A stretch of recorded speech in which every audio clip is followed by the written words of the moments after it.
জি, জি। কিন্তু আমার কাছে কি একটা জিনিস মনে হয় যে দেখুন, ভারত বিরোধী রাজনীতি এটি তো আজকের নতুন কিছু নয়। এটি সেই ৪৭ এর থেকে চলছে, তাই না?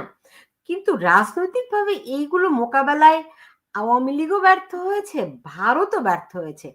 কারণ আমি অনেক তথ্য-উপাত্ত বিশ্লেষণ করে দেখার চেষ্টা করেছি যে বাংলাদেশের মানুষের মনে ভারত এত বিস্মৃত হয়ে গেল কারণটা কি? আপনি যদি একটু আমি নিরপেক্ষ আপনার চোখ দিয়ে আমি দেখবেন, আমি আমি একটু শেষ আপনার এই করি, আমার প্রবলেমে প্রশ্নটা শেষ করি। এটা তো হুম, সত্য যে বাংলাদেশের অসংখ্য মানুষ ভারতকে আ পছন্দ করে না, অপছন্দ করে। আমি শব্দটি বলতে চাই না, তবু বলি যে ঘৃণার চোখে দেখে, বিদ্বেষ পোষণ করে। তো এই এত এত তিক্ততার কারণ কি? বরং আমাদের তো ভারতের সঙ্গে সবচেয়ে বেশি বন্ধুত্ব পূর্ণ সম্পর্ক হওয়ার কথা। আমরা তো ভারতের প্রতি অনেক বেশি কৃতজ্ঞ থাকার কথা। কারণ তারা আমার দেশের স্বাধীনতায় আমাদেরকে সাহায্য করেছে, তাই না? সুতরাং সেই জায়গাটি না হয়ে কেন এতখানি বিস্মৃত হলো? আমার কাছে মনে হয় কি, যেই সমস্ত হিসাব নিকাশের ফাঁকা রয়ে গেছে, ধরেন বাণিজ্যে ঘাটতি, কিংবা ধরেন তিস্তার আ আ চুক্তি না হওয়া, কিংবা ফারাক্কার পানির ন্যায্য হিস্যা। এরকম অসংখ্য বিষয় আমরা রেফারেন্স হিসেবে দিতে পারবো। কোনটা সত্য, কোনটা আংশিক সত্য, কোনটা একেবারেই সত্য নয়। আমি বিতর্কে যেতে চাচ্ছি না। কিন্তু ভারতের কি এই উপলব্ধিটা হয় যে বাংলাদেশের মানুষ এত বিপুল সংখ্যক একটা গোষ্ঠী কেন তাদেরকে অপছন্দ করে? এর পেছনে এই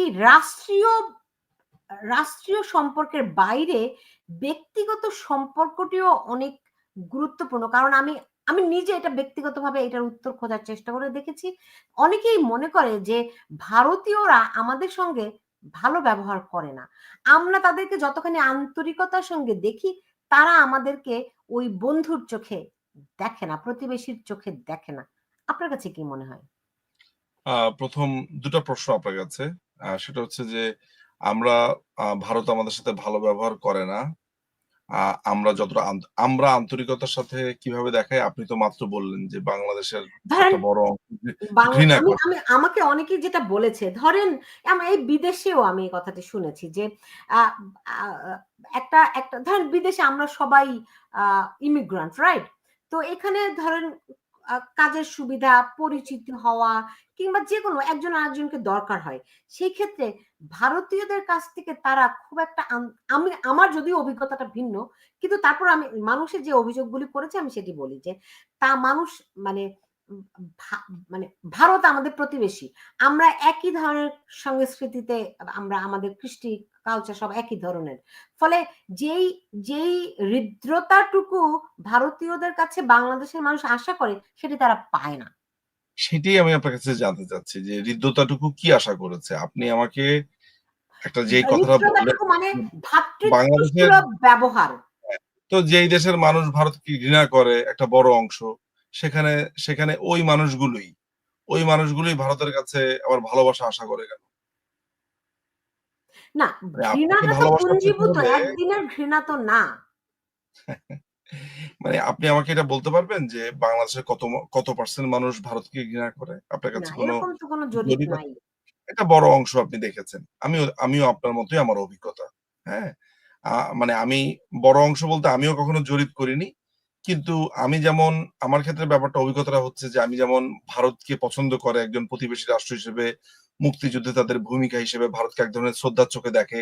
এরকম অসংখ্য মানুষকে যেমন আমি চিনি, অন্যদিকে আ ভারতকে অপছন্দ করে এরকম মানুষকেও আমি চিনি। ফরচুনেটলি, আনফরচুনেটলি, ফরচুনেটলি বলব কারণ আমার সৌভাগ্য হয়েছে এদের স্বরূপ চেনা। যারা আপনার এই ভারতকে অপছন্দ করে, তারা বেশিরভাগই হচ্ছে বিএনপি জামাতের সমর্থক। তারা একটা দীর্ঘ সময় মিথ্যাচার দিয়ে প্রোপাগান্ডা করে এই ঘৃণাটা জাগিয়ে তুলতে পেরেছে। আর আরেকটা ছাগলের ৩ নাম্বার বাচ্চা আরেকটা সমর্থক গোষ্ঠী আছে। সেটা হচ্ছে মাওলানা ভাসানীর সমর্থক গোষ্ঠী। আমার কাছে একটা বই আছে ঠিক পেছনেই। আমি এখন আ আলসেমি করে আসলে যেতে চাচ্ছি না। সেখানে আমার কাছে একটা স্পষ্ট চিঠি আছে ১৯৭১ সালের ১০ই অক্টোবর সম্ভবত বা অক্টোবর মাসে। সেফ সাইডে আমি থাকি।